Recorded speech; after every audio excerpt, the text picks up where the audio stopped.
Our story begins with Chao Chung, the owner of a zoo that is currently on the brink of total collapse. However, a single video unexpectedly made the place go viral because it featured two birds that seemed remarkably intelligent. One was a cockatiel named Ingwu, who not only had a foul mouth but actually took delivery orders online. The other was a duck leader who, with one command, sent hundreds of ducks into the sky like a dark, sun-blocking cloud. The sight was truly overwhelming, and it earned Chao Chung titles like the God-tier director. To be honest, he deserved them. After his parents' sudden passing, he was forced to inherit this dilapidated zoo along with a mountain of problems. He was left with tens of millions in debt, and while his relatives turned their backs on him, his employees all vanished. Only a kind woman and her daughter chose to stay. Just as he prepared to sell the zoo, a voice echoed in his head. A system had detected that its host had transmigrated into a cultivation world as the holy son of the Jade Beast sect. It informed him that he had inherited a fallen sect and must now restore the Jade Beast sect to its former glory. He was told to expand the sect, teach disciples, and breed spiritual beasts to ensure the legacy continued.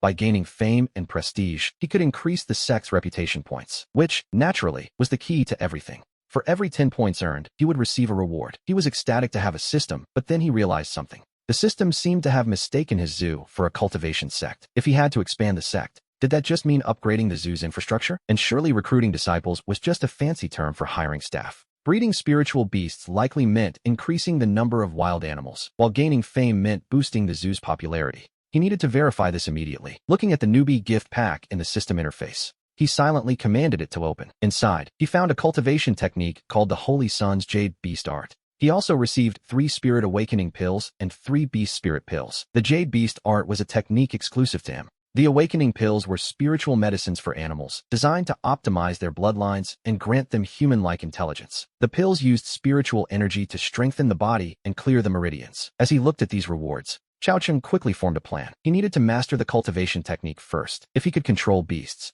he could perform incredible feats with the animals. Another live stream would surely boost the sect's reputation points. Yes, of course. The system's technique was learned instantly. In critical moments, it even allowed him to temporarily command non-contracted beasts or borrow the strength of his contracted ones. And so, he began searching for a suitable beast in his dilapidated zoo. While he was hesitating, a cockatiel nearby began squawking insults at him, repeatedly calling him a fool. Annoyed by the bird's attitude, he decided to make it his first contracted beast. If it dared to curse him, then it would have to work off its sins by performing. He then fed it the Awakening and Spirit pills. A moment later, the cockatiel's body size suddenly doubled right before our eyes, its tail feathers growing long and thick. The bird then spoke through a divine sense, claiming it hadn't meant to insult him earlier. It explained that those were the only words it knew. To be honest, it was a rather convenient excuse. The bird even bowed its wings respectfully. Amused by its quick wit, Chao Chung decided to name it Wensi. Wensi thanked him, but then complained of an itchy head, wondering if it was finally growing a brain. It felt the spiritual energy and the flow of the wind. It could control them now. The cockatiel began circling, about a meter above the ground, and suddenly, the fallen leaves were swept up into several small whirlwinds. A miniature tornado formed instantly, and Wensi accelerated like a cannonball into the sky. It shot up dozens of meters, soaring and diving with unnatural agility. It was a sight to behold. While watching in shock, Chao Chung realized his own body was changing too. He could also feel the flow of the wind. Every movement felt as though he could catch the breath of the air itself. The Jade Beast Art had shared the parrot's wind abilities with him. He felt faster than he ever had before. The wind-controlling cockatiel dived down and landed gracefully on his shoulder. He told the bird that his master was in trouble and needed its help. 2 hours later, we see Chao Chung spending his last 5,000 yuan on an action camera and a wireless streaming device. He told the bird to wear the gear and prepare for its performance. Meanwhile, in a villa resort outside the city's 4th Ring Road, a middle-aged woman realized her child had forgotten both their medicine and keys for school. She was stuck at work and couldn't leave. Her only choice was a flash delivery service, but after several minutes, no one had accepted the order. In her desperation, she opened an app, searching for delivery services. Surprisingly, the first result was a live stream titled Holy Son of the Chang'an Zoo Beast Sect. Inside the stream, a beautiful cockatiel stood before a mirror, already equipped with the broadcasting gear. It was quite a professional look. The host didn't show his face, but his voice could be heard clearly, addressing the small audience that had gathered. He asked for follows and explained that for the price of a single sunglasses gift, the bird would perform a local flash delivery. Anyone needing a delivery just had to agree to the broadcast, send the gift, and then private message him the pickup address. There were only about 20 people watching, and most were skeptical. To be honest, it did sound like a bit of a scam. They wondered if the host was just trying to steal money. After all, who would actually trust a bird with their belongings? Just then, a user named Wealthy Blossom sent the gift. It was the worried mother. Chao Chung thanked her and asked for the address. Too anxious to use private messages, she typed the address directly into the chat, begging him to deliver the keys immediately. The destination was the Xingfu community on Linghua Road. She was in a terrible hurry, and we can certainly understand why. The chat erupted in excitement. Someone joked that they were watching closely, and if he scammed her, they would report him immediately. At that moment, the camera view shifted as the bird flew out of the management office hall. The adventure was officially beginning. After a quick spin, the camera tilted sharply toward the sky. Within seconds, the perspective shifted back to the front. They were already hundreds of meters in the air, with half the city visible below. The cockatiel accelerated toward its destination. The scenery below blurred into a series of streaks. It was moving so fast that the viewers could hardly believe their eyes. The chat was in disbelief, wondering if the bird could actually find the destination. One viewer even calculated the distance on a map app. From the Chang'an Zoo to the starting point was 11 kilometers. Some complained about the blurry video, urging the host to upgrade his gear. Even before the pickup, a few small gifts began to pop up on the screen. Suddenly, the resort villa appeared in the frame. We see they had arrived in less than 3 minutes. Crossing 11 kilometers that quickly? To be honest, that bird might need a drug test. Xiao Chang directed the woman to the southeast corner of the resort, asking her to find an open space so they could complete the handoff. As soon as he spoke, the wind-controlling cockatiel dived straight toward the southeast corner. There, they spotted a middle-aged woman. She was jumping and waving her arms. With a beautiful mid-air stall, the bird landed gracefully right in front of her. The woman, looking absolutely delighted, identified herself as Wealthy Blossom and held out the keys she needed to send. Xiao Chang promised the delivery would be made. Wealthy Blossom was so excited she wasn't even sure how to hand the keys over. It was a truly magical sight as the cockatiel reached out its talons and snatched the keys directly from her hand. Before she could even react, the bird took to the skies once more. Its next target, the Xingfu community. The bird intentionally slowed down for the 24-kilometer trip, taking 9 minutes. Meanwhile, the audience grew to 7,000 people. In the blink of an eye, the live stream showed the bird arriving at the third unit of the apartment complex. A young girl was crouching on the ground, hugging her legs and sobbing. The mother confirmed that this was indeed her daughter. The girl hadn't seen the stream, and although her mother had called to say a bird was coming, she was still completely dazed. She looked up to see a beautiful cockatiel hovering above her, which then dropped a set of keys right into her lap. The bird chirped, "Your mom's keys," repeatedly, which immediately sent the live stream chat into fits of laughter. Technically, the bird wasn't wrong, but the phrasing was hilarious. The viewers were stunned that the bird could actually talk. Of course, a talking parrot isn't that rare, but this one was certainly special. At that moment, Xiao Chang's reputation points hit 10. He received a reward, the Mystic Spirit Medical Arts. This ancient knowledge would allow him to heal almost any ailment. The mystical beast's innate skills could even be transplanted to others, though the process was a bit tedious. It was a good reward, even if it left him speechless. However, he noticed his reputation points were climbing far too slowly. He wondered if it really took 10,000 viewers just to gain a single point. With so many people watching the drone stream, some skeptics claimed no parrot could know that many words. They were convinced it was just a recording. But a moment later, the cockatiel flew toward a skyscraper. In the reflective glass of the building, the bird's reflection was captured with perfect clarity. Those who thought they were being clever were instantly silenced by the evidence. Of course, the chat went quiet for a brief, humbled moment. Still, a large group continued to complain about the drone, mostly out of pure jealousy. Because of this negativity, the viewer count stalled. The audience hovered between 20 and 30,000, but Xiao Chang persisted for the entire day. Finally, he addressed his growing community. He told them that today's stream was ending. He invited everyone to visit his family's Chang'an Zoo on the North 3rd Ring Road of Yunhai City. He promised to be back online at 9 the next morning, and with a simple goodbye, he cut the feed and closed the live stream. We see the energy of his new medical arts entering his body, surging through his core and expanding his spiritual sea before finally settling within. He felt incredibly refreshed, his body light, and his meridians clear. Curious about his earnings, he opened the back end of the streaming app. The total revenue was a staggering 178,000 yuan. After the platform took its half and taxes were deducted, the final withdrawal amount was ready. It came to 79,103 yuan. He couldn't help but marvel at the sum. No wonder everyone in society wanted to be an influencer these days. After that, he found Sister Luo and sent her 15,000 yuan. He explained it was 9,000 for 3 months of salary, plus a little extra. The remaining 6,000 was a bonus for the month. Upon receiving the money, she didn't just leave. Instead, she became quite anxious about the amount. He told her it wasn't too much and insisted she take it. Luo Jin eventually accepted and followed his instructions for their new living arrangements. She and her daughter moved into the second floor of the zoo's management hall, right next door to him. He then returned to his room to rest. As he sat down, his cultivation increased significantly. His physical functions and 5 senses became much sharper, allowing him to hear everything outside. Hearing a sudden flurry of chirps, he went downstairs and found a black bird struggling on the ground. It was a crow, or perhaps a raven. It was even larger than the cockatiel that had eaten the spirit pill. As a protected species, this was a find he couldn't simply ignore. This fierce bird of prey was injured and clearly struggling. The raven initially viewed him with hostility, fighting back with what little strength it had left. But as it felt the aura of the holy beast technique radiating from him, it suddenly grew calm. We see him carefully examining the creature's condition. A small piece of its wing was shattered, and its abdomen had been sliced by something sharp. Had it arrived a day earlier, he truly couldn't have saved it. He told the bird it was lucky, and after using his mystical medical arts to heal the raven, he activated the holy beast technique once more. And just like that, the raven became his second contracted spirit beast. The next morning, vehicles began arriving at the zoo one after another. Most were local influencers looking to leech off the trending topic for views.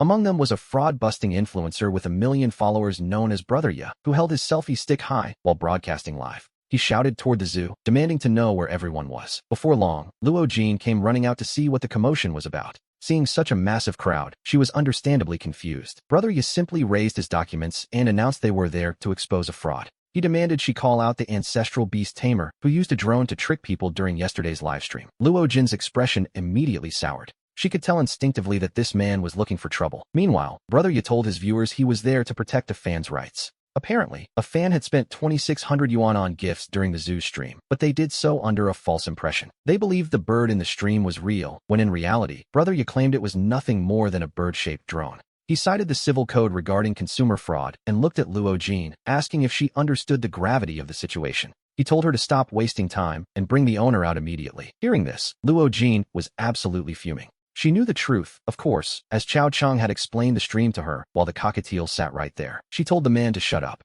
Brother Ye snapped back, claiming that not calling the police was his greatest act of mercy, as he hated influencers who scammed their fans. Getting more worked up by the second, he kicked the zoo's fence with a heavy thud. The sudden violence caused Luo Jin to recoil in fear. Every influencer's camera was now locked onto the scene, sensing a major conflict was about to erupt. But then, something strange happened. A mass of rolling black clouds suddenly gathered over the park, slowly pressing down toward the crowd like a heavy, dark curtain. As the mass drew closer, we see that it wasn't a storm cloud at all, but a dense, swirling swarm of countless black ravens. Beneath this living shadow, a young man approached. A large black raven was perched on his left shoulder, while on his right sat a cockatiel, watching the crowd as they walked forward. As he drew near, the swarm of ravens above finally came to a halt. They settled around him in a scene that was as breathtaking as it was eerie. Chao Cheng stared coldly at Brother Ya and asked if he was the one who kicked the fence. The entire area fell into a sudden, deathly silence. To be honest, the tension was thick enough to cut with a knife as the raven on his shoulder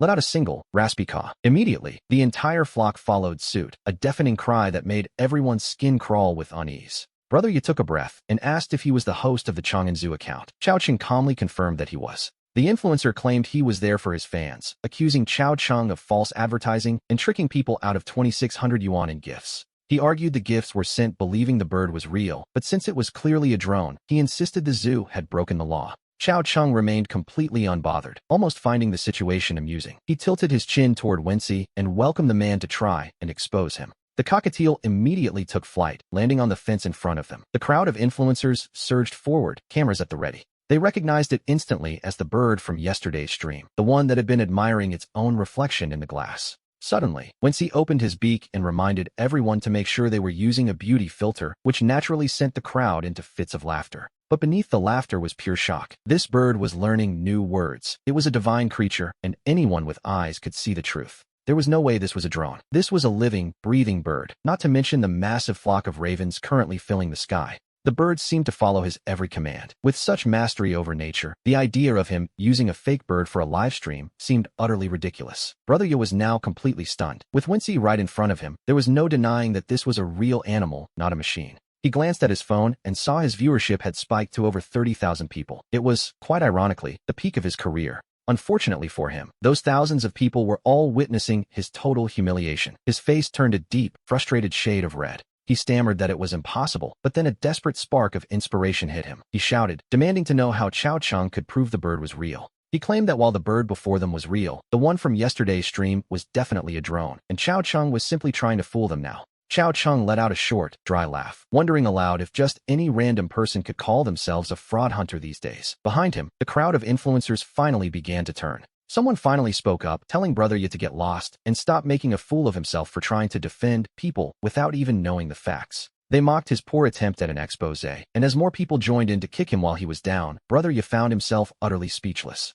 He immediately prepared to slink away in shame, but Chao-Ching stopped him, noting that he couldn't just walk away after kicking the fence and intimidating his staff. He demanded an apology. Suddenly, the entire flock of ravens let out a synchronized, eerie cry and took to the air all at once. They descended like a heavy black cloud pressing down on the crowd, forcing everyone to instinctively crouch down in fear. The ravens all landed directly on Brother Ya's car. The message was quite clear. If he didn't apologize, he wasn't going anywhere. The scene left everyone shaken once again, and every camera lens was now focused on this disciplined, almost military-like flock of birds. At that moment, the comment sections of every livestream were flooded with the same sentiment. Wait, is this guy actually for real? To the viewers, Chao-Ching was a real man of principle. Brother Ya had come looking for a fight, and Chao-Ching had played along perfectly. Now that the fraud hunter had failed, he couldn't just turn tail and run. Even Brother Ya's own stream began to fill with praise for the zoo owner. Brother Ya was absolutely fuming. If he didn't apologize, he would look uneducated and irresponsible, proving his justice was just an act. His entire public persona was on the verge of collapsing, but if he did apologize, he was admitting he was foolish and unprofessional.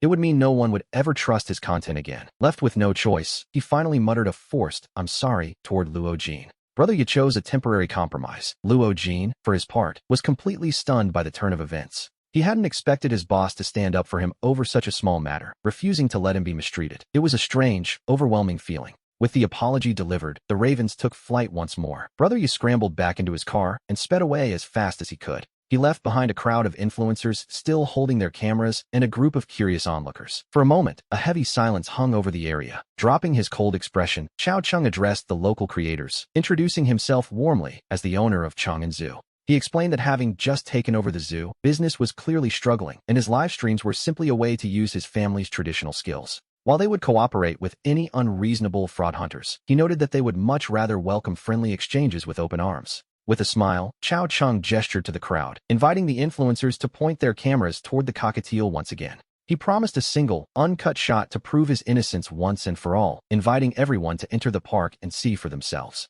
As he opened the gates, the influencers thanked him, delighted at the chance to enter the zoo without even having to buy a ticket. They praised his impressive animal taming skills, certain the zoo would thrive soon. Meanwhile, under the watchful eyes of the cameras, Chao-Ching equipped the cockatiel with the streaming gear and began the broadcast, following the exact same routine as the day before. The entire process was meticulously recorded by the crowd, from the initial confrontation with Brother Ya to Chao-Ching's dramatic entrance. The sight of the ravens surrounding the car, the forced apology, and the uncut tour of the park sent the story straight to the trending lists. For the first time, the number of viewers in his own livestream room surged past 50,000 people, a massive milestone for the zoo. By the time he started the afternoon broadcast, his popularity had skyrocketed, quickly reaching over 100,000 viewers. Not long after the stream began, a system notification suddenly popped up. His sex reputation had reached 30 points, unlocking a reward. He received 2 sensory bells, a mystical tool that allowed him to temporarily borrow the sight and hearing of his contracted beasts. He realized with a start that since both his beasts were birds, this was essentially a first-person VR flight mode for the entire world. He continued streaming until 5 in the evening, and just as he finished, a young man rushed into the management office looking quite excited.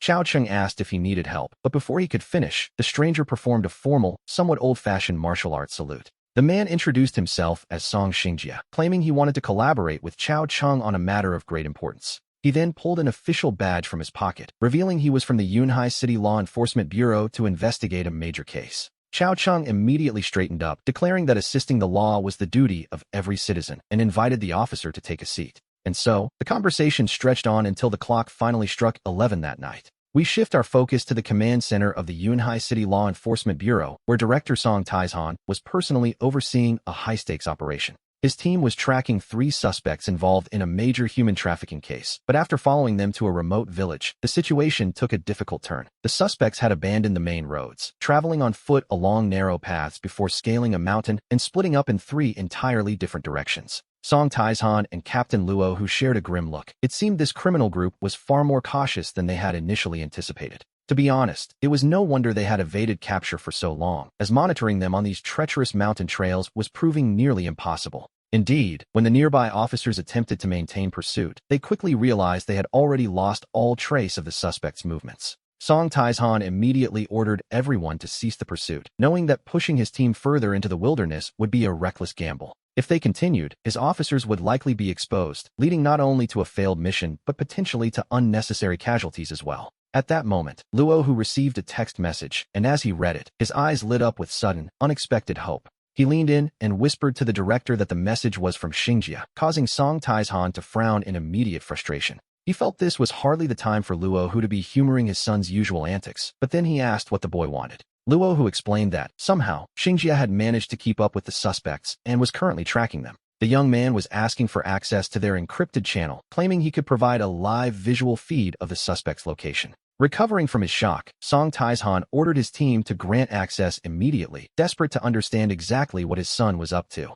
Luo who quickly sent the credentials to Song Xingjia, and moments later, several live video feeds flickered onto the command center's massive main screen. The perspective was strange, a high-angle view that seemed to be perched precariously on a tree branch, though the image was somewhat grainy. They were clearly using a low-light night vision camera, but fortunately, the distance was close enough to see the suspects below with perfect clarity. On the screen, we see one of the suspects crouching low in the thick brush, unaware that he was being watched from above. As the man stood up and began to run toward a specific direction, the camera followed him instantly, gliding through the air with bold, effortless precision. The camera flew right alongside the suspect, occasionally emitting a strange, harsh cawing sound, the unmistakable cry of a raven. Immediately after, 2 more video feeds popped up on the screen, revealing the locations of the other 2 suspects as well. Both feeds showed the same low-altitude following perspective, and everyone in the hall clenched their fists in excitement, even Song Taizhan. Deep down, his heart was racing with disbelief. He wondered how this was even possible as the suspects stopped to check their phones. They were clearly reading coded messages from the Hongi gang, which meant they hadn't realized they were being followed at all.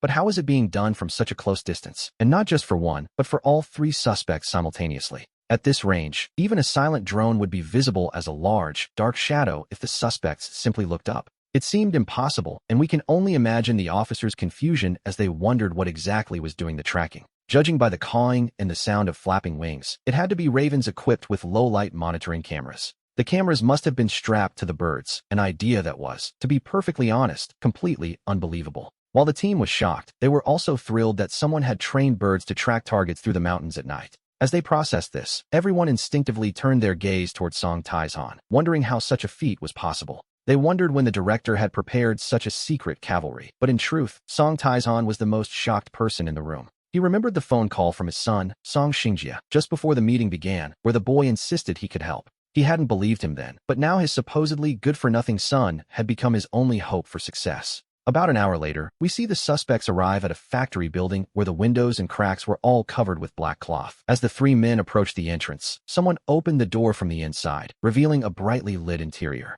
They had finally found it, the suspect's hidden base, and the atmosphere in the command hall reached a fever pitch. The 3 ravens remained in action. One circled high above to observe the terrain, while the other 2 landed on the roof. The 2 birds carefully pecked holes in the black cloth, using their own bodies to block the openings and prevent light from leaking out. They aimed their cameras directly into the factory, providing 2 simultaneous views of the interior for the officers to see. We see the interior of the factory clearly now. It's brightly lit, with quite a few people sitting around eating and drinking. It almost feels like a company team-building event, but the sight of the primary suspect, Hongi, at the table changes everything. The officers in the command hall are instantly electrified. They had expected a brutal battle, especially since they were going in blind. They never imagined these 2 ravens would provide a live broadcast, which, let's be honest, makes this feel like an open book exam. Just then, an operator suddenly shouts a warning to Song Taizhan. There's a hidden lookout, and things are about to go wrong. That single shout sends everyone's heart into their throats as they turn to the screen, watching the perspective of the raven outside.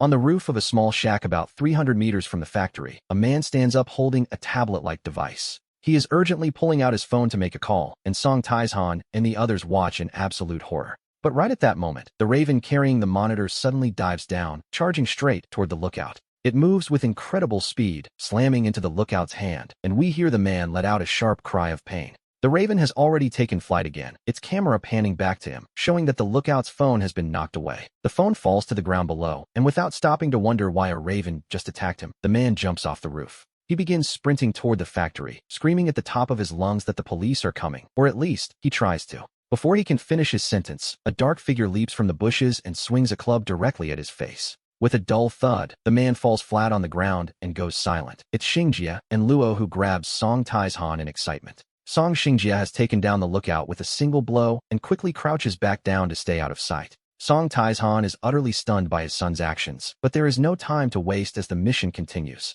The lookout has been neutralized, and he informs them that allies are stationed at the 7 o'clock position of the factory. He tells everyone to storm the main gate, noting that the 11 o'clock position is a heavy fire zone that needs control. Any resistors are to be shot on sight, though they must try to keep Hongyi alive, all according to Song Tieshan's clear orders. Thanks to that quick takedown, the team members have already reached the factory walls, while the people inside finally notice something. They spot movement on the monitors, but it's far too late. The factory gate is blown open with a massive, thunderous blast. 3 flashbangs are tossed inside immediately after, followed by a swarm of armed officers storming through the breached entrance. The suspects inside are left completely dazed and disoriented by the explosions as the team rushes in to secure the area. There are so many suspects that they actually run out of handcuffs, resorting to zip ties until everyone is bundled up like livestock. The report finally comes through to headquarters. Hongyi's entire criminal gang has been neutralized and taken into custody. The command hall erupts into a massive cheer at the news, and we see Song Taizhan finally let out a long, relieved breath. In this battle, the primary credit belongs to the 3 Ravens and Song Xingjie, though, unfortunately, he isn't part of the official system. Since the son can't be officially rewarded, the merit falls to his father instead. It is now after 3 in the morning. Inside the director's office, Song Taizhan frowns and interrupts, asking if those birds really just flew back to the zoo on their own. He questions if this mysterious man, Chao Chang, has truly been at the zoo this entire time without ever stepping foot outside. Song Xingjie simply nods in confirmation, leaving Song Taizhan and Luo Hu staring at each other in absolute, speechless shock. To be honest, the ability to control birds for such precise, near-perfect reconnaissance is already something of a miracle. But to learn that this bird-taming master never even left his house makes the whole situation feel even more supernatural. The man was dozens of miles away while his 3 ravens completed the mission. It sounds like something out of a fairy tale. Of course, we should note that besides the cameras, the ravens were also equipped with small wireless radio receivers. This eccentric master gave his instructions through voice commands. Song Taizhan looks at Luo Hu with a very meaningful expression. He remarks that they cannot let such a talented individual slip through their fingers, suggesting they should pay him a formal visit. Luo Hu and the others understand exactly what he means. A man like Chao Cheng is a literal trump card for law enforcement. They realize they must focus on protecting him. After all, who knows when they might need his unique help with another major case. The decision is made to pay him a visit. Early the next morning, as Chao Cheng is having breakfast with Luo Jin and her mother, the parrot at the window begins to squawk. It cries out that guests have arrived. Chao Cheng tells the 2 women to keep eating while he heads to the zoo entrance to see who it is. He finds Song Xingjie standing there with an unfamiliar middle-aged man. With a smile, Chao Cheng greets the young man, calling him Officer Song.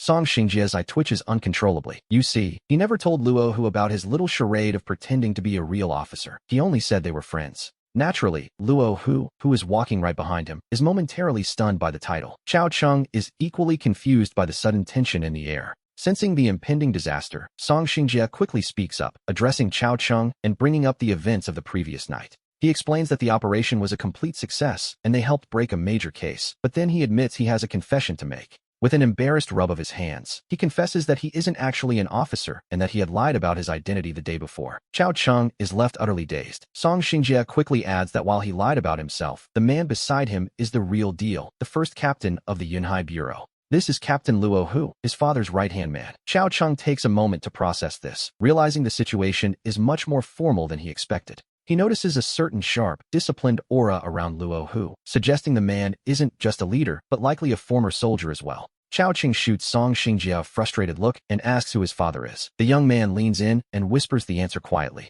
He reveals his father is the chief of the Yunhai Bureau. Chao Cheng can only sniff in disbelief, feeling a bit like he's been caught in a whirlwind. He tells the boy to finish his sentences in one go next time, so he doesn't look like a social climber, before finally inviting the young master inside. Song Xingjie grins sheepishly, offering apologies and promising it won't happen again, while Luo Hu watches the exchange in silence. Luo Hu observes Chao Cheng closely, noting his calm confidence. Soon, we see them all in the management hall for a brief half-hour chat. They discuss the rewards for his help in the recent mission and express their hope that he might provide his unique assistance again in the future. To be honest, as a hot-blooded young man, Chao Cheng finds it impossible to refuse such a request. He agrees to help whenever they might need him. After they leave, he returns to his routine and live streams until 5 o'clock. However, seeing his prestige points at only 38, he feels a bit disappointed. Even though his viewership has been growing every day, hitting a peak of 160,000, the progress feels slower than he hoped. While he was receiving gifts until his hands were sore, his prestige growth was slowing down, likely because the viewers already knew about the zoo's existence.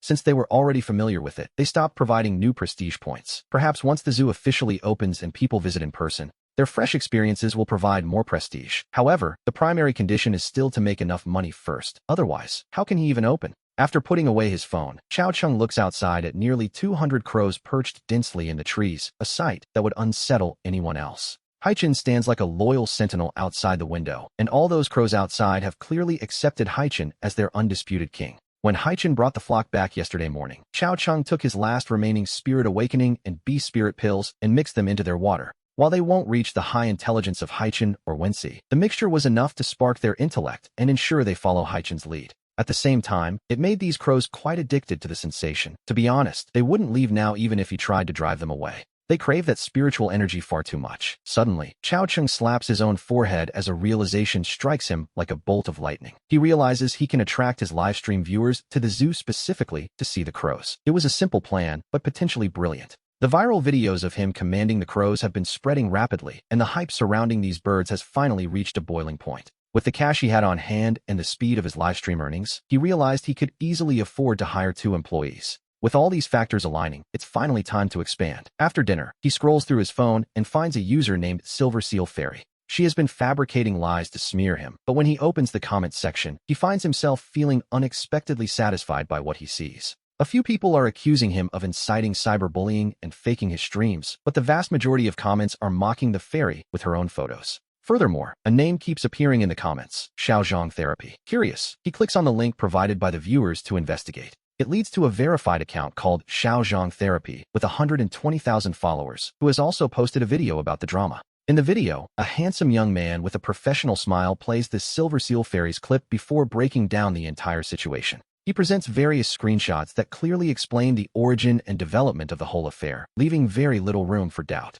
He concludes that if the Silver Seal Fairy cannot produce actual evidence that the Chang'an Zoo owner is faking his streams, she has no case. He notes that there is a real possibility of defamation here, provided, of course, that our zoo owner decides to hold her accountable. The video has already reached 16,500 likes, and the momentum is only growing. The comments section is flooded with unflattering photos and criticism of the Silver Seal Fairy, but what Chao Chung finds truly interesting is the approach. This Xiaozhong character focuses on calling out these petty, shadow-dwelling people, but he avoids direct insults. To avoid accusations of inciting cyberbullying, he cleverly disguises his content as legal education based on fan submissions. Since it's a verified account using only public videos and screenshots, everything he does is perfectly legal and above board. By using the law to shine a light on their malice, he amplifies the impact of their own actions. It's quite brilliant, really. Chao Chung feels like giving the kid a bonus, especially after noticing the account is based right here in Yanhai. He pulls out 1,000 yuan for a delivery fee and hands it to Song Xinjia, whose attitude shifts instantly at the sight of the cash. The transition is incredibly smooth. Song Xinjia promises a delivery within 2 hours and runs off before the sentence is even finished. Not long after, the college student behind the Xiaozhong Therapy account arrives to meet our zoo owner in person. The young man introduces himself as Zhang Wei, confirming he received the private message, and Chao Chung greets him with a warm smile. He welcomes him into the management hall to talk, where Zhang Wei immediately begins expressing his genuine disbelief. He admits he has never seen anyone train birds to such a degree, calling the feat absolutely incredible. He mentions that the bird training tutorial sold on Station A is a bit pricey, otherwise he would have bought it. This makes Chao Chung freeze. Confused, Chao Chung asks about the tutorial, and Zhang Wei explains it's being sold on his Station A account for nearly 2,000 yuan. Something feels very wrong. Chao Chung knows he hasn't had time to register accounts on any platform other than Yinfu yet. He quickly downloads the Station A app and searches for his own name, and to his surprise, he actually finds a match. An account claiming to be the Chang'an Zoo pre-sale prince already has 620,000 followers. It's even a verified, famous creator account. In just 4 days, it has posted over 50 videos, all taken from his own live streams. The videos are all clips from his streams, and in the shop window, there's an online course for an ancestral bird training method selling for nearly 2,000 yuan. At 1,988 yuan a set, it has already sold 191 copies, totaling over 379,000 yuan. To be honest, the sheer audacity of it is staggering. Chao Chung is absolutely livid, cursing his luck as he thinks about how hard he's worked with his system, buying equipment and setting everything up. He spends all day streaming, sometimes skipping meals and even holding back bathroom breaks until he simply can't anymore. In all these days, he's only made about 400,000 yuan, yet a pirate account stealing clips and selling a fake course has matched him. It's quite impressive, in a terrible way. Zhang Wei looks at him nervously and asks him not to say that this account doesn't actually belong to him. Xiao Cheng asks if he looks like an acting school graduate, and Zhang Wei gasps, realizing the gravity of the situation. The young man then delivers even more bad news. Besides Station A, there are accounts on Lushu and several other platforms. From Manshou to Weishi and even Miho Tao, his videos and accounts are everywhere. It's a full-scale digital invasion, really. Zhang Wei pulls out his phone to show him that every major platform below Yinfu is indeed hosting these fake profiles. Two of them are even selling the exact same course, clearly the work of the same person. Xiao Cheng then remembers Zhang Wei's legal background. He asks with righteous indignation if this is illegal, and Zhang Wei nods firmly, confirming the breach of law. He explains that any decent lawyer could 100% put this person behind bars, prompting Xiao Cheng to raise an eyebrow and suggest Zhang Wei take the case. Zhang Wei gives an embarrassed smile, reminding him that as a student without a license, he can't represent individuals in court. However, he can represent a company if he is employed as their legal counsel. In that specific role, he could handle the litigation. It dawns on Xiao Cheng that this is a perfect opportunity. He notes that Zhang Wei is looking for work and offers him a trial at the zoo. He tells him not to look down on their modest little zoo, promising that if he joins, everything will be taken care of. Zhang Wei's breathing quickens with excitement, clearly moved by the offer. He insists he could never look down on such a place. He is more concerned that Xiao Cheng is putting too much trust in him, considering he is still just a student with no real-world experience. Xiao Cheng simply pats his arm, noting that experience is only gained through practice. He encourages him to take the leap. He tells Zhang Wei that practicing here will give him plenty of room to make mistakes, which is the only way to grow quickly. Xiao Cheng sees great potential in the young man. He might lack experience, but he certainly doesn't lack talent or drive. After all, someone without confidence wouldn't have started a specialized legal account, and Zhang Wei is visibly moved by the offer. Xiao Cheng agrees to take him on, though he notes that as an intern, the initial benefits might be somewhat limited. Deep down, Zhang Wei is already prepared for the worst. He is so desperate for the chance that he'd work for free. He tells Xiao Cheng that whatever he decides is fine, showing a level of compliance that is almost touching, really. Xiao Cheng nods and explains that he'll also need help managing social media, which essentially means handling two different roles. He sets the base salary at 8,000 yuan, plus a 10% commission on any financial compensation won through legal battles. Since school might keep him busy, he offers a flexible schedule of 100 hours a month, far better than a standard 9-to-5. With weekends off included, the deal is set, but suddenly Zhang Wei bursts into tears, catching Xiao Cheng completely off guard. Between sobs, the young man asks if this is some kind of cruel joke, insisting that he truly wants to work for him. To Zhang Wei, these terms sound far too good to be true, mostly because, in the real world, they usually are. Xiao Cheng can't help but be amused. He admits to himself that he was testing the boy's reaction just a little bit. He knows perfectly well that this offer far exceeds the market rate for any intern, but he wanted to keep the atmosphere light. He assures him that a gentleman's word is his bond, promising that everything he said is absolutely genuine. As he looks at him with a firm, steady gaze, Zhang Wei finally stops sobbing and begins to process the reality of the situation. The boy whispers that if it's not a joke, then it really is too much, especially that commission on the lawsuits. Just looking at the case against the pirate account on Station A, he's confident he can make them cough up their illegal gains. With at least 400,000 yuan at stake, his 10% cut would already be a staggering 40,000 yuan.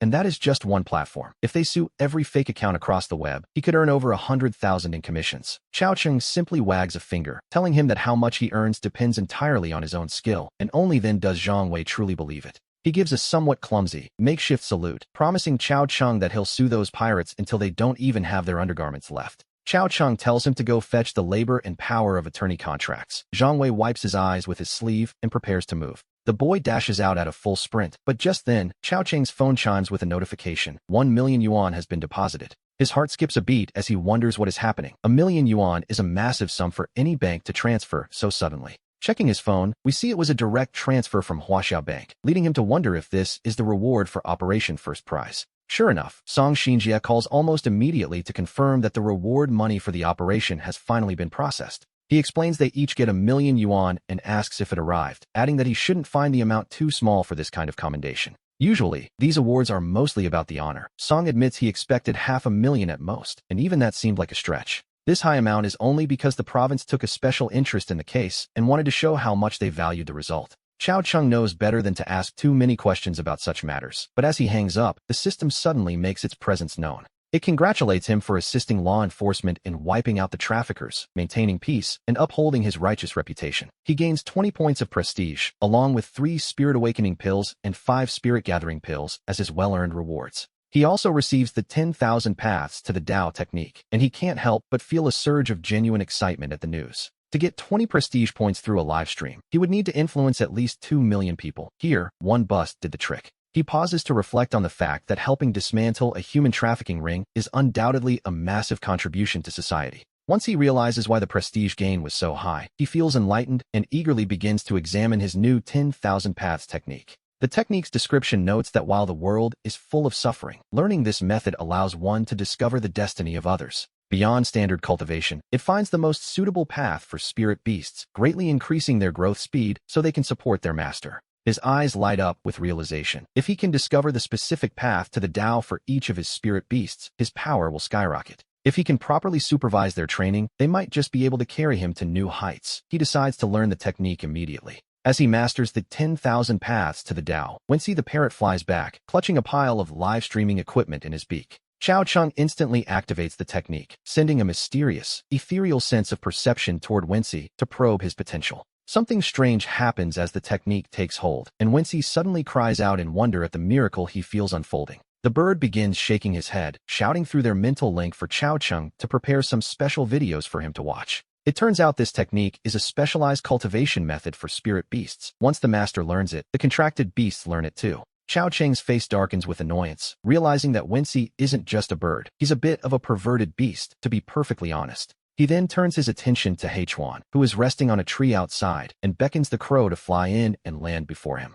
In that moment, Hirakawa felt a sudden surge of intuition, and his deepest, most hidden desires were instantly laid bare. Chao Cheng is delighted to find that Heichuan's path to the Tao involves increasing his ability to lead and unify subordinates. The more followers he has, the stronger his abilities and their loyalty become, which in turn accelerates Heichuan's own cultivation speed. Essentially, he wants to be a ruler, which suits Chao Cheng just fine, as it provides a clear way for the crow to grow stronger. He tells Heichuan that starting tomorrow, in addition to his training, he must lead his flock in a specific routine starting at 8 a.m. Every 2 hours, they are to circle the skies above the zoo for 10 minutes, spending the rest of their time interacting with visitors. After 8 in the evening, the crow is free to do as he pleases, and Heichuan quickly accepts these new royal orders. Our protagonist's intention here is quite simple. He wants to create an air of mystery as he plans to open the park today. Aside from the crows, the zoo doesn't have much to see yet, so he needs them to put on a show of truly magical behavior. He wants to make people feel curious and intrigued, as if there is some deep secret hidden within the zoo's walls. Imagine looking toward the northern sky from the city's main roads and seeing a massive, swirling cloud of black crows circling like a ring.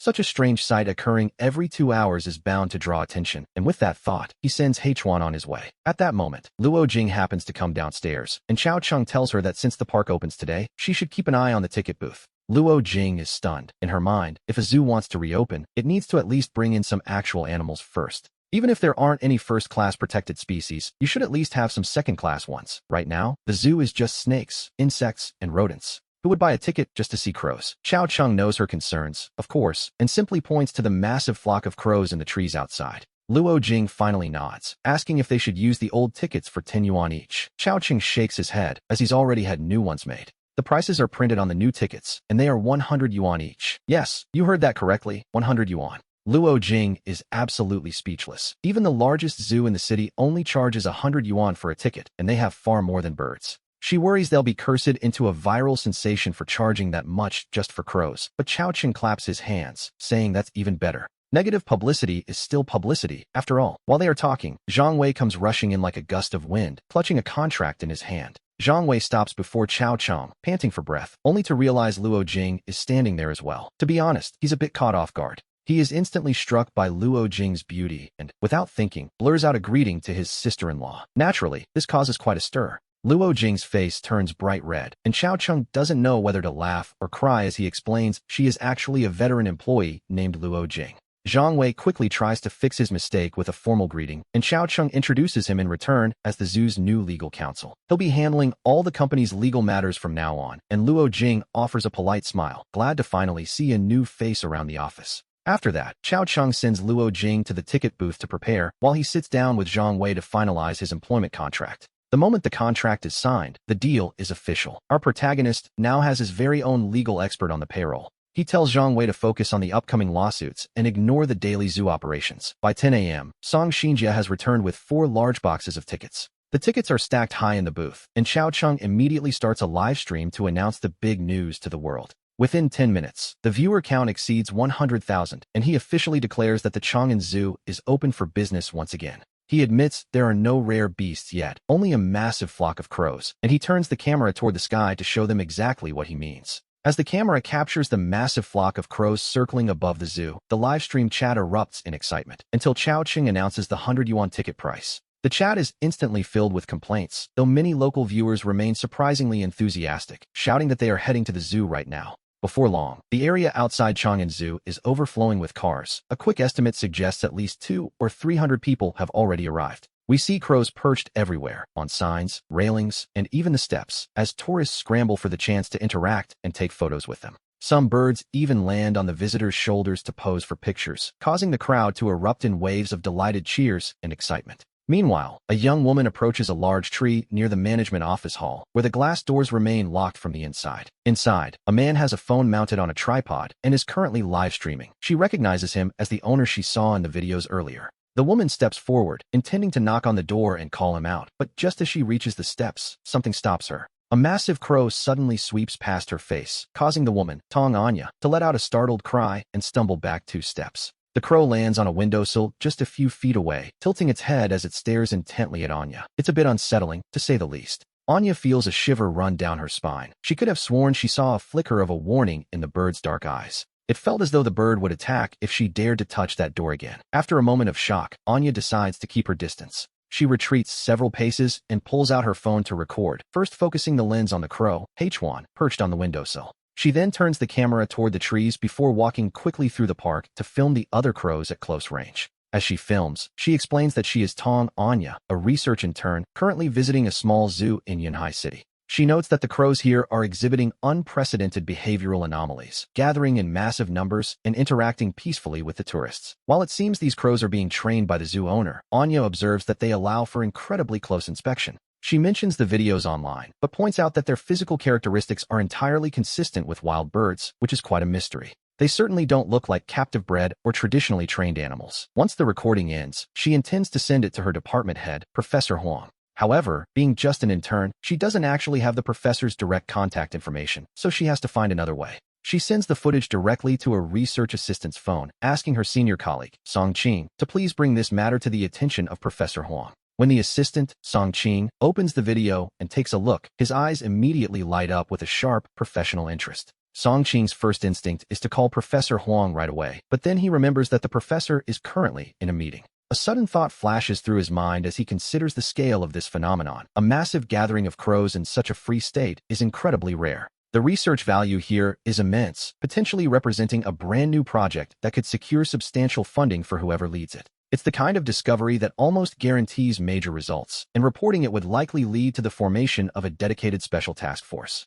He realizes that since Professor Huang is already famous and he himself isn't exactly a favorite, reporting it now might just leave him as a mere messenger. However, if he takes the initiative while the professor is busy in his meeting, he might be able to secure a much more prominent role for himself. By forming a small advance team to claim the discovery first, he ensures that even when the official task force is created, he will have a seat at the table. At this thought, he can't help but feel a surge of excitement, though he still needs to play his cards carefully, to be honest. He decides to place a call to Professor Huang anyway, knowing full well the professor is in a meeting and won't pick up. This way, if the professor asks later, he has a perfect excuse. He tried to call immediately, but the professor was simply too busy. He'll claim he feared the situation might change and rushed in with a team to investigate. Sure enough, the call rings twice and is promptly disconnected. An excited smile plays on Song Qing's lips as he realizes it's time to begin, and we soon find him arriving at the zoo. Song Qing looks up at the crows flying overhead and taps an intern on the shoulder, pointing toward the birds heading for the mountains. He notes that they are likely heading there to forage, as these crows interact with tourists but curiously refuse to eat any of their food.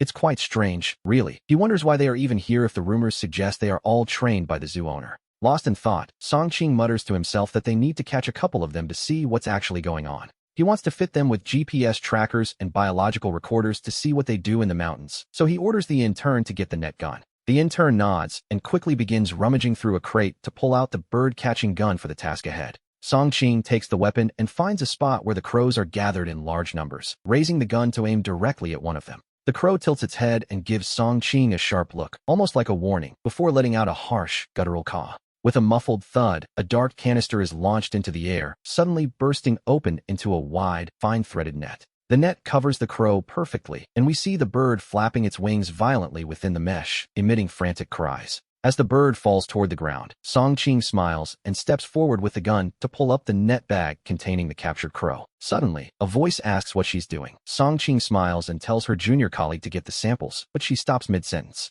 She sees Tong Anya's face pale with terror as she looks behind her. Song-Ching spins around to see a dark mass of crows. The flock is diving toward her with terrifying speed, and to ensure a surprise attack, not a single one of them makes a sound during the descent. By the time Song-Ching realizes what is happening, it is already far too late, and a crow slams directly into her face. If she hadn't instinctively closed her eyes and tried to dodge, the bird's beak would have certainly struck her left eye directly. Immediately after, countless beaks and sharp claws begin impacting her face and body as the crows swarm her in a frenzied attack. The scene is truly horrifying as Song-Ching screams under the assault, leaving Tong Anya completely paralyzed with shock.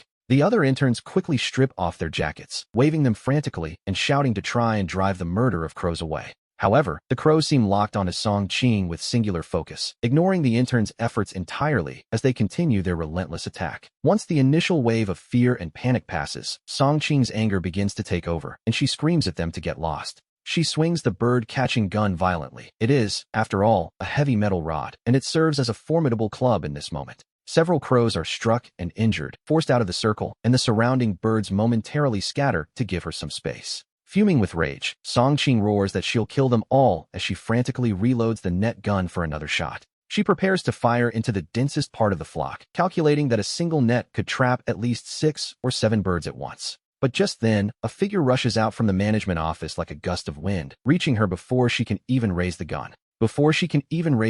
This figure rushes forward and delivers a powerful kick directly into Song-Ching's midsection. Song-Ching is sent flying back several meters, and the other interns waving their jackets don't fare much better against this newcomer. With a speed that ordinary people simply cannot react to, he kicks them down one by one until they are all sprawled on the ground. Fortunately, Tong Anya had stayed far enough away to avoid a similar fate as Chao Chung glares coldly at the group. He had just finished his live stream and thought he should greet the researchers, but things took a turn before he even left the office. Haichin had already alerted him to the situation through their spiritual connection, and he demands to know who allowed these people to run wild. While Song-Ching is left speechless, one of the interns curls up on the ground, clutching his chest and shouting in protest. He claims they are from the Agricultural Research Institute, and that the woman Chao Chung just kicked is a professional researcher. Chao Chung retorts that they entered without tickets and attacked his crows, but the intern insists they were only trying to attach trackers. They claim it was all for the sake of research, to which Chao Chung simply asks if he ever gave them permission to study anything.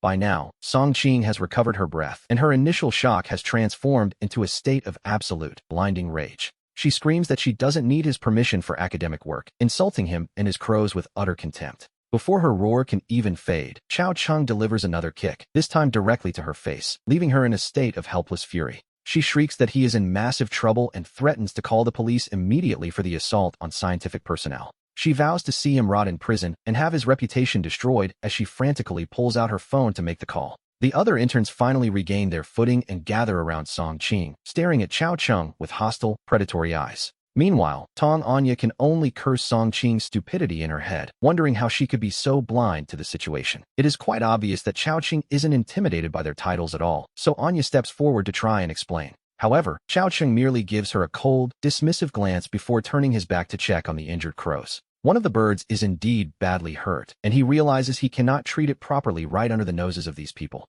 Using his mystic spirit medical arts, Chao Chung immediately picks up the injured crow and walks quickly toward the management office hall. To Song-Ching and her group, however, this looks like a cowardly retreat, and she sneers that hiding won't save him now. While the other interns help Song-Ching tend to her injuries, we see Chao Chung finishing the treatment for his crows. As he steps back outside, he is met by 2 law enforcement officers, noting calmly that they arrived quite quickly. The male officer frowns and asks if he was the one who hit these people, to which Chao Chung does something unexpected. He simply nods in agreement, leaving the officer stunned by an attitude that seems, to be honest, a bit arrogant. He explains that these crows are protected wildlife, and they were perfectly fine until these people arrived at his zoo. Suddenly, the 2 officers tremble as they look toward the entrance, their eyes widening in complete disbelief at who has arrived. The man leading the group appears to be Song Shinjia, the director's low-profile son, and the crowd behind him is even more imposing. Right in the center of the group is director Song Taizhan himself, the man who holds the highest authority in the city. Behind him are Luo Hu, Qian Weiming, and Zhou Yueming, every single one of them a heavyweight from the Law Enforcement Bureau.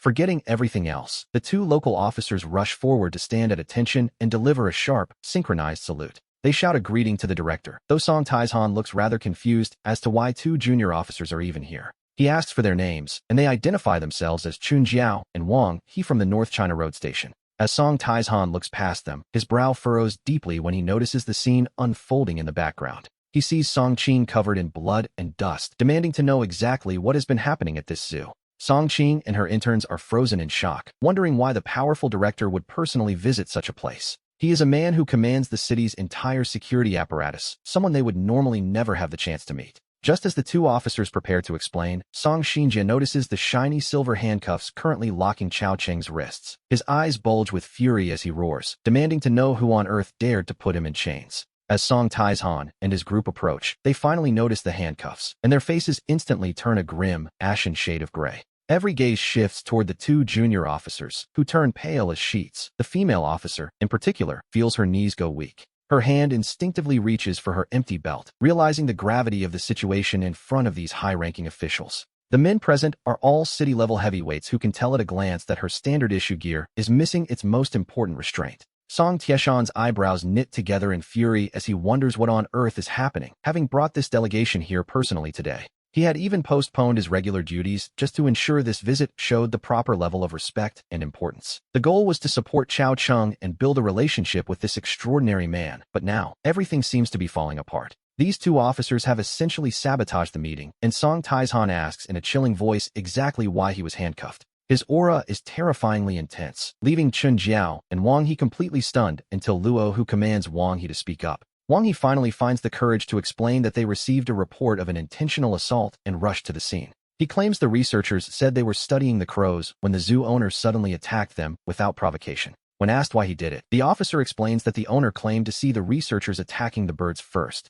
The owner insisted the crows are protected wildlife and that he was merely stepping in to prevent a crime from being committed. Song Taizhan asks if the researchers actually attacked the birds, causing Wang He to swallow hard in visible hesitation. When he stammers that he doesn't know, Luo Hu barks back, asking how on earth he could arrest someone without knowing the facts. Terrified to his core, Wang He deflects, saying it was his partner who insisted on the arrest despite the owner's request to check the cameras. Chen Jiao had told the owner they would handle the investigation themselves and demanded unconditional cooperation before she slapped the cuffs on him. By now, Chen Jiao's face is utterly bloodless, realizing that she has stepped into a situation far larger than she can handle. She never imagined in her wildest dreams that her abuse of power would be caught red-handed by every single boss in the bureau. Suppressing his mounting rage, Song Taizhan orders Luo Hu to unlock the restraints immediately, and Luo Hu reaches for his keys. Before Luo Hu can even move, Song Xinjie impatiently grabs the keys to unlock the restraints, but Chao Cheng simply looks away, spinning around to avoid him.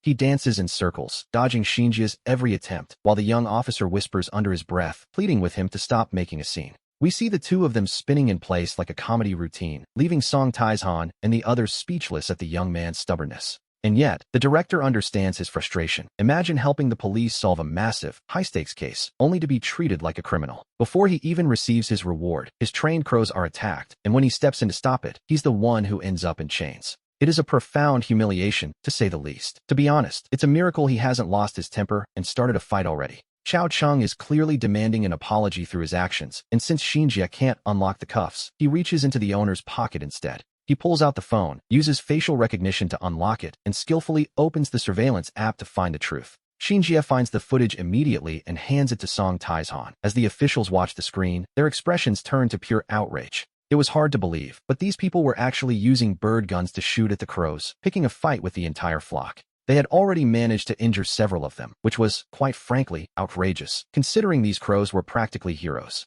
If it hadn't been for the narrator and his crows saving the day, Song Tieshan's career would have been in serious jeopardy. He ordered them all to be arrested, but as they were being escorted out of the zoo entrance, they all froze in disbelief. Dozens of flower baskets and lucky trees lined both sides, covered in banners wishing for a grand and prosperous opening. The names on the two largest banners were unmistakable, Song Taizhan, and looking further down the line, there were names like Luo Hu, Qian Weiming, and Zhou Yueming, an entire roster of high-ranking city officials. It seemed Song Taizhan and the others had actually come to celebrate the opening. It felt impossible, and yet, there they were. They were truly there to offer their congratulations. Inside the zoo, Song Xinjie had already unlocked the handcuffs. Song Taizhan reached out his hand, explaining that they had come to celebrate the opening and present an award. He apologized for the awkward meeting, and the young man reached out to shake his firm, powerful hand. Chao Chung smiled, apologizing for not greeting them sooner, and explained that Shinjia had called him ahead of time to warn him. In fact, we learned that he had received Shinjia's call just 2 minutes before leaving the management office. The young officer told him his father was bringing a group to celebrate the opening and have a chat, which explains everything. Knowing this, he had purposely let Chen Jiao cuff him earlier. Song Taizhan and the others were surprised by how reasonable he was. It seemed the young man knew how to balance a grudge. One matter was settled, so he welcomed everyone into the management hall. The so-called award was actually a special medal commissioned by the city bureau specifically for him. It was quite a unique piece. The medal was a striking gold and red, shaped like a decorative silk ball with intricate edges and the date engraved on the back. It bore the inscription of the Yunhai City Law Enforcement Bureau, recognizing his extraordinary contribution during the recent operation. Both he and Song Shinjia received one. Once the ceremony ended, Song Taizhan didn't linger, and our protagonist began to spin a tale. He skillfully painted his grandfather as a legendary folk master of animal training. A bit of an exaggeration, perhaps, but effective. After all, Keshan's group mostly wanted to observe his character and build a rapport. After they left, the day finally wound down. He took a stroll through the park, noting that they had made 30,000 yuan in ticket sales. Not a bad start at all. Confident that things would only improve, he was about to call Luo Jin for dinner when he spotted something strange under a large tree. A girl dressed in an elegant black evening gown was using food to lure the nearby crows toward her. A curious sight, indeed. Not far in front of her, a phone was mounted high on a tripod, likely positioned to capture the perfect atmospheric photo. To be honest, the black gown and the dark crows were a perfect match, creating a rather striking aesthetic in the twilight. The contrast with her pale skin was undeniable, but as he looked closer at her face, his mood shifted instantly from curiosity to anger. It was that woman again, the one who had been with the Research Institute team earlier that day. A scientist, if he recalled correctly. She hadn't been there when Song Taizhan arrested Song Qing's group, which was a lucky break for her at the time. She must have sensed trouble and fled early, only to return in a different outfit. But a change of clothes wouldn't hide her identity. He didn't care if she had changed her clothes. He recognized her instantly and shouted for her to get out, giving the girl quite a fright. To his surprise, the girl immediately flashed a sweet, almost flattering smile and pressed her hands together. "Boss, you're finally here," she chirped. She begged him to let the crows cooperate for a few photos, explaining that she had been trying all day with very disappointing results. Losing patience, he asked if she was deaf and told her to leave, declaring that everyone from her research institute was now banned from the park. The girl realized the misunderstanding immediately. Lifting her skirt, she hurried over while waving her hands in a frantic no gesture. She insisted he had the wrong person, explaining that the woman in glasses from earlier was actually her older sister, Tong Anya. Her own name was Tong Anchi. They were twins, she explained, but they were definitely not on the same side of the fence. In fact, she joked that they hadn't been close since they left the womb. As she drew nearer, he began to notice the subtle differences. It seemed they really were twins, though this younger sister possessed a temperament that was worlds apart from her sibling. While the sister was a cold, aloof academic, Anchi was vibrant and flirtatious, a classic case of polar opposites, one might say. He remained skeptical, asking if her sister had sent her to sneak photos of the crows, but Anchi shook her head vigorously in denial. She claimed to be a beauty dancer, a profession she invented herself that combines various forms of aesthetics with dance. To prove her point, she showed him her social media profile, which boasted an impressive 1.58 million followers.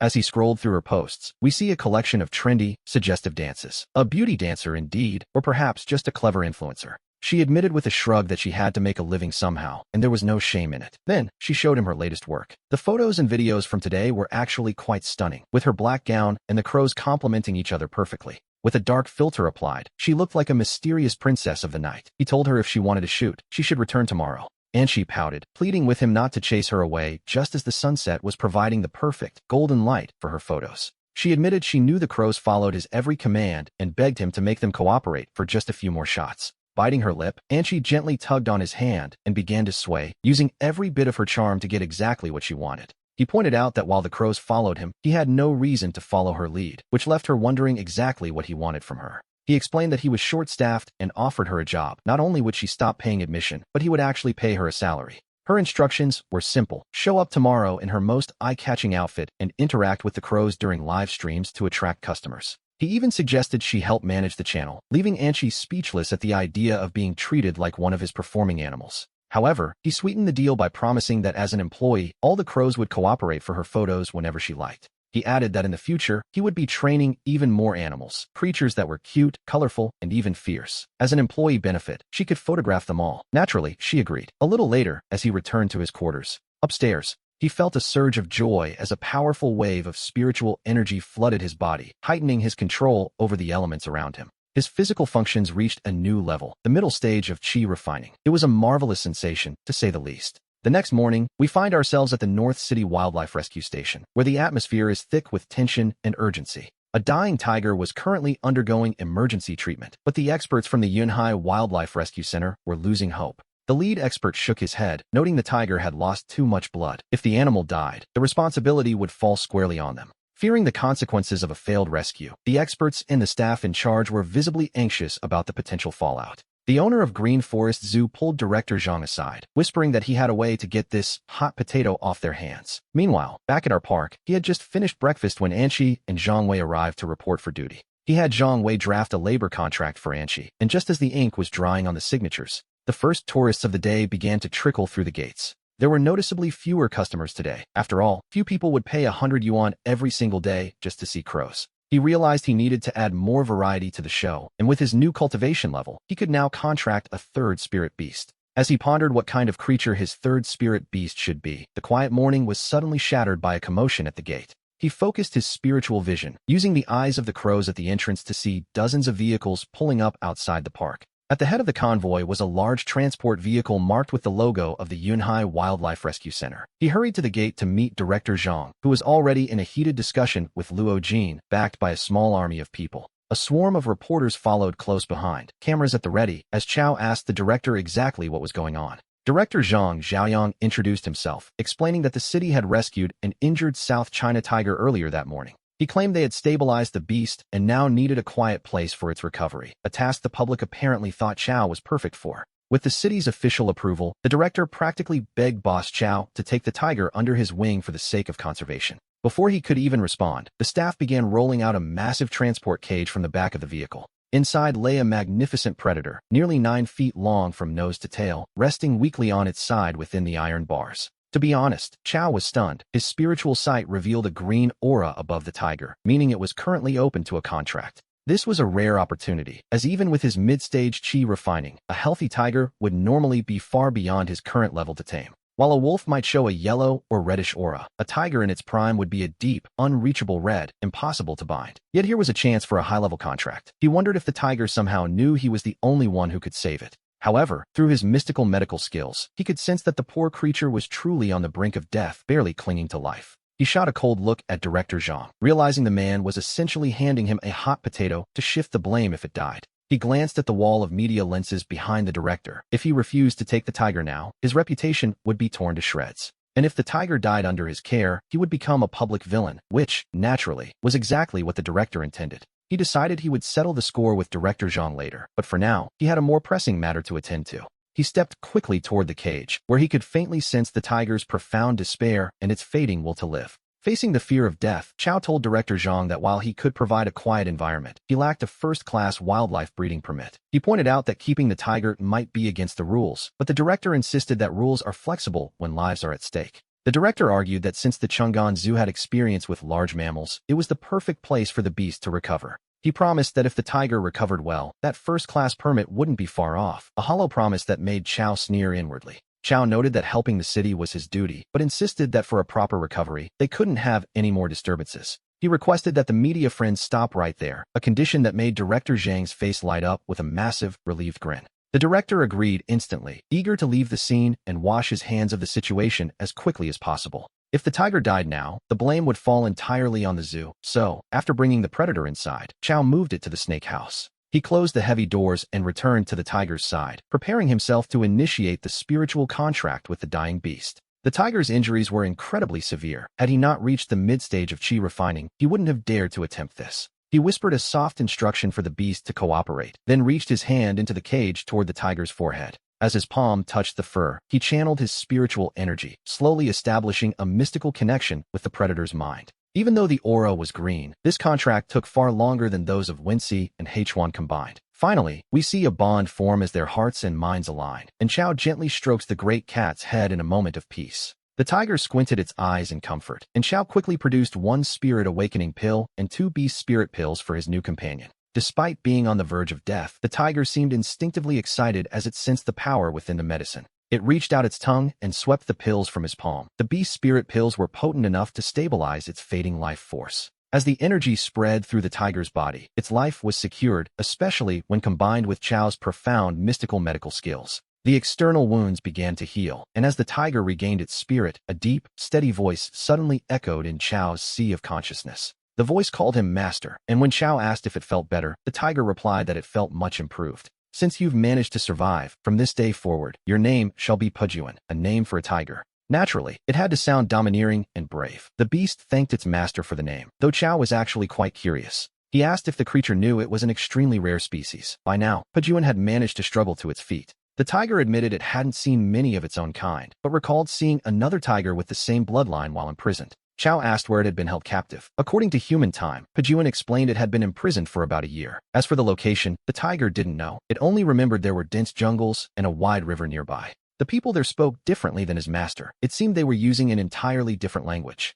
Speaking a different language, Chow wondered if they were foreigners. To be honest, the mystery was only deepening. Pujuan believed that if its cultivation became strong enough in the future, it should be able to find the way back. Even though Pujuan sent this message through spiritual sense, Chow could still feel a distinct surge of killing intent within it. It seemed those people had treated the beast cruelly, so Chow promised to take it back for revenge once it grew stronger. After saying this, he passed the myriad laws of the Tao technique to Pujuan so the tiger could begin its cultivation.